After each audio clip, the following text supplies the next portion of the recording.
राज्यातील तापमानात वाढ होत असल्याचं चित्र पाहायला मिळते। राज्यातील बहुतांश भागात तापमानाचा पारा 35 ते 40 अंशांवर गेलाय, तर काही ठिकाणी 42 ते 43 अंशांवर तापमानाचा पारा गेलाय। त्यामुळे नागरिकांनी चिंता व्यक्त केली आहे। विदर्भातील सर्वच जिल्ह्यात तापमान 43 अंशांच्या पुढे आहे। सलग 2 दिवस तापमान 40शी पार गेल्याने सर्वत्र प्रचंड उकाडा जाणवतोय, तर काही ठिकाणी अवकाळी पाऊस पडण्याची शक्यता हवामान विभागाकडून वर्तवण्यात आली आहे। याचाच आढावा घेतला आहे आमचे प्रतिनिधी स्वप्नील जाधव यांनी।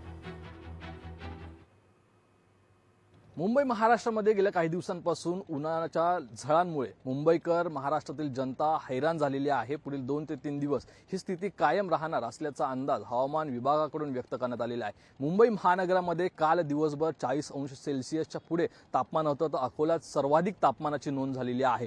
किनारपट्टी भागातही मोठ्या प्रमाणात उष्ण आणि दमट अशा वातावरणामुळे नागरिक जे आहेत ते हैराण झालेले आहेत। मात्र मुंबईमध्ये काल 36 अंश सेल्सिअस हा तापमानाची नोंद करण्यात आली। मात्र कुठेतरी मुंबईकरांना जरी दिलासा मिळाला असला तरी महानगर म्हणजे ठाणे, कल्याण आणि एकूणच अंबरनाथ, कर्जत या भागामध्ये 40 ते 42 अंश सेल्सिअस तापमानाची नोंद झालेली आहे।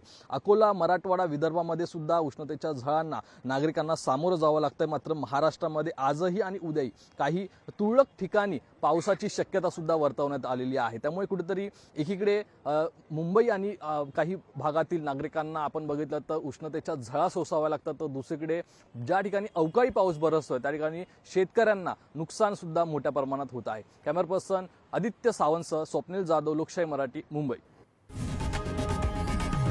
लोकशाही मराठी ऐका, पहा, जागरूक रहा।